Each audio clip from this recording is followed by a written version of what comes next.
আচ্ছা, আমরা যে বলি আজকের দিনে দাঁড়িয়ে কখনো কি ভেবে দেখেছি এই দাঁড়ানোর ভিত্তিটা আসলে কি? মানুষের কোনো বড় সাফল্যই কিন্তু একদিনে আসেনি। এটা আসলে আবিষ্কারের এক বিশাল শিকলের মতো, যা এক প্রজন্ম থেকে আরেক প্রজন্মের হাতে চলে আসে। প্রত্যেকটা নতুন আইডিয়া দাঁড়িয়ে আছে পুরনো কোনো আবিষ্কারের কাঁধে ভর করে। চলুন এই অসাধারণ যাত্রার শুরুটা আজ দেখে আসি। খুব সাধারণ একটা প্রশ্ন, তাই না? আমরা তো সারাদিন ঘড়ি দেখি, কিন্তু কখনো কি মনে হয়েছে 1 ঘন্টা মানে ঠিক 60 মিনিটই কেন? বা 1 মিনিট মানে 60 সেকেন্ড? 100-র মতো কোনো সহজ সংখ্যা কেন হলো না? এই একদম সাধারণ একটা প্রশ্নের উত্তর খুঁজতেই বেরিয়ে আসে এক অবিশ্বাস্য ইতিহাস। হ্যাঁ, ঠিকই শুনছেন। আমাদের আজকের এই সময় মাপার পদ্ধতির শেকড় লুকিয়ে আছে মানব সভ্যতার একেবারে শুরুর দিকে, আজ থেকে প্রায় ৫,০০০ বছর পুরনো এক সভ্যতার মধ্যে। তো চলুন এমন একটা সময় ফিরে যাই যখন আজকের মতো কোনো বিজ্ঞান ছিল না, কিন্তু বিজ্ঞান চর্চার জন্য যে জিনিসগুলো দরকার, যেমন ধরেন লেখা, গণনা করা বা সময় মাপা, সেগুলোর জন্ম হচ্ছিল। আর এই সব কিছু শুরু হয়েছিল মেসোপটেমিয়াতে। প্রাচীন সুমেরীয়দের প্রায় ৩৯টা প্রথম আবিষ্কারের কৃতিত্ব দেওয়া হয়। ভাবুন তো একবার, প্রথম স্কুল, প্রথম আইন, প্রথম চাকা, এমনকি প্রথম লিখিত ভাষা। এগুলো ছাড়া তো ভবিষ্যতের কোনো আবিষ্কারই সম্ভব ছিল না। বলা যায় এগুলোই ছিল আমাদের সে আবিষ্কারের শৃঙ্খলের প্রথম এবং সবচেয়ে জরুরি কয়েকটি সংযোগ। আর এখানেই আমরা আমাদের প্রথম প্রশ্নের উত্তরটা পেয়ে গেলাম। সুমেরীয়রা ৬০ ভিত্তিক একটা গণনা পদ্ধতি তৈরি করেছিল, যেটাকে বলা হয় সেক্সাডেসিমাল সিস্টেম। ভাবা যায় হাজার হাজার বছর আগে সেই গাণিতিক ধারণাই আজও আমাদের ঘড়ির কাঁটাকে নিয়ন্ত্রণ করছে। এটাই আমাদের শৃঙ্খলের প্রথম সংযোগ।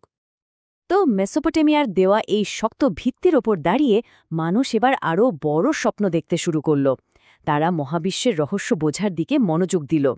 পৃথিবীর নিয়মগুলো কি মহাকাশের জন্য সত্যি? এই প্রশ্নের উত্তর খোঁজা শুরু হলো। আচ্ছা, ব্যাপারটা আমাদের খুব চেনা চেনা লাগছে, তাই না? ঠিক যেমন কিছুদিন আগেই আমরা মহামারীর জন্য ঘরে বন্দী ছিলাম, প্রায় ৩৫০ বছর আগে আইজ্যাক নিউটনও প্লেগের কারণে তার গ্রামের বাড়িতে কোয়ারেন্টাইনে ছিলেন। আর সেই একাকী অবসরেই তিনি মহাবিশ্বের সবচেয়ে বড় নিয়মটা আবিষ্কার করে ফেলেন। নিউটনের আবিষ্কারের আসল মাহাত্ম্যটা ছিল অন্য জায়গায়। তার আগে মানুষ ভাবত আকাশের জগৎ আর পৃথিবীর জগৎ দুটো আলাদা নিয়মে চলে। নিউটন এসে প্রথমবার প্রমাণ করলেন যে স্বর্গ আর মর্ত একই নিয়মে চলে। যে শক্তি একটা আপেলকে মাটিতে টানে, সেই একই শক্তি চাঁদকে তার কক্ষপথে ধরে রাখে। এটা ছিল বিজ্ঞানের ইতিহাসে এক অবিশ্বাস্য উল্লম্ফন। কিন্তু মজার ব্যাপার হল, নিউটন নিজেও জানতেন যে মহাকর্ষ কিভাবে কাজ করে, কিন্তু কেন কাজ করে তার উত্তর তার কাছেও ছিল না। আর তিনি সেটা স্বীকারও করে গিয়েছিলেন। আর এই স্বীকারোক্তি ভবিষ্যতের বিজ্ঞানীদের জন্য নতুন দরজা খুলে দেয়। আমাদের আবিষ্কারের শৃঙ্খলের পরের ধাপটা ছিল বিদ্যুৎকে বশ করা। এটা শুধু একটা নতুন প্রযুক্তিগত বিপ্লবই আনেনি, জন্ম দিয়েছিল দুই বিখ্যাত বিজ্ঞানীর মধ্যে এক তীব্র প্রতিদ্বন্দ্বিতার, যা কারেন্টের যুদ্ধ নামে পরিচিত। প্রাচীন গ্রিস থেকে শুরু করে ভোল্টা ব্যাটারি আর ফ্যারাডের আবিষ্কার পর্যন্ত হাজার হাজার বছরের চেষ্টার পর বিদ্যুৎ শক্তি মানুষের হাতের মুঠোয় আসতে শুরু করে। আর টমাস এডিসন যখন তার বিখ্যাত বাল্বটা তৈরি করলেন, তখন তো এক নতুন যুগেরই সূচনা হল। কিন্তু একটা সমস্যা ছিল।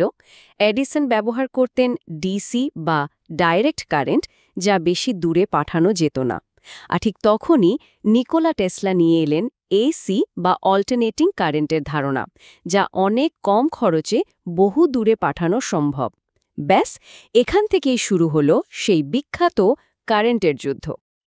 এই লড়াইটা যে কি ভয়ঙ্কর পর্যায়ে গিয়েছিল তা শুনলে অবাক হতে হয়। নিজের ব্যবসাকে বাঁচাতে এডিসন প্রমাণ করতে উঠে পড়ে লাগলেন যে টেসলার এসি কারেন্ট খুব বিপজ্জনক, আর এর জন্য তিনি জনসম্মুখে পশুদের বিদ্যুৎ স্পৃষ্ট করতেও দ্বিধা করেননি, যার মধ্যে একটা সার্কাসের হাতিও ছিল। তো একদিকে যখন ফিজিক্সের দুনিয়ায় এত কিছু ঘটছে, তখন আর একদিকে বিজ্ঞানীরা চোখ রাখছিলেন জীবজগতের অদেখা রহস্যের দিকে।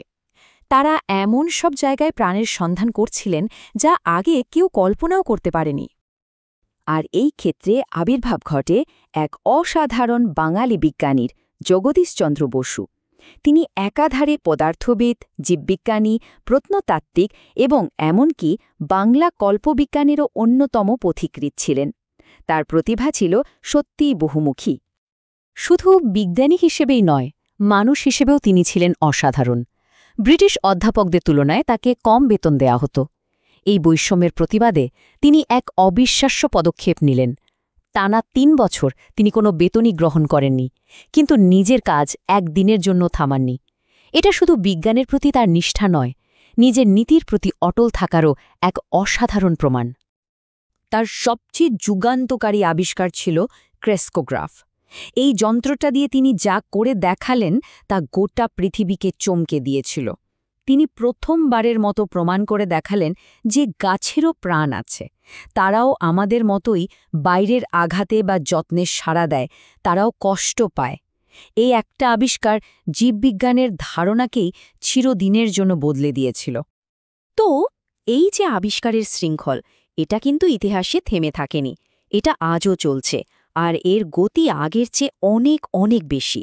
চলুন দেখি আজকের বিজ্ঞানীরা এই শৃঙ্খলের পরবর্তী সংযোগগুলো কিভাবে তৈরি করছেন। জগদীশচন্দ্র বসু যে পথ দেখিয়েছিলেন, সেই পথ ধরে আজও বিশ্বজুড়ে বাঙালি বিজ্ঞানীরা বিজ্ঞানের প্রতিটি শাখায় যুগান্তকারী অবদান রাখছেন। সেটা মহাকাশের নতুন নক্ষত্রের সন্ধান হোক বা পৃথিবীতে রোগের নিরাময় আবিষ্কার। কিন্তু আজকের দিনের একটা আবিষ্কারের কথা বলি, যেটা শুনলে মনে হবে সায়েন্স ফিকশন। বিজ্ঞানীরা মহাবিশ্বের প্রায় ১.৩ মিলিয়ন আলোকবর্ষ দূর থেকে আসা এমন এক সংকেত পেয়েছেন, যা একটা প্রোটনের চেয়েও ১০০০ গুণ ছোট। এই সংকেতটা আসলে কী ছিল জানেন? এটা ছিল মহাকর্ষীয় তরঙ্গ, স্থান কালের কাপড়ে তৈরি হওয়া এক মৃদু ঢেউ। দুটো ব্ল্যাক হোলের সংঘর্ষের ফলে এই তরঙ্গের সৃষ্টি হয়েছিল।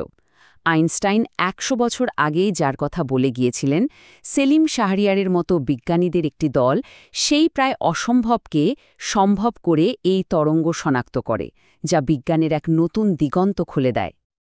আর এখানেই দেখুন আমাদের গল্পটা কেমন জুড়ে গেল।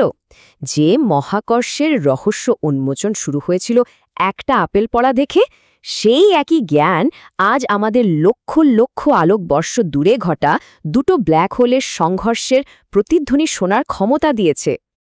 মেসোপটেমিয়া থেকে নিউটন, টেসলা থেকে বসু এবং আজকের বিজ্ঞানীদের হাত ধরে এই শৃঙ্খল আজও এগিয়ে চলেছে, একটুও থামেনি।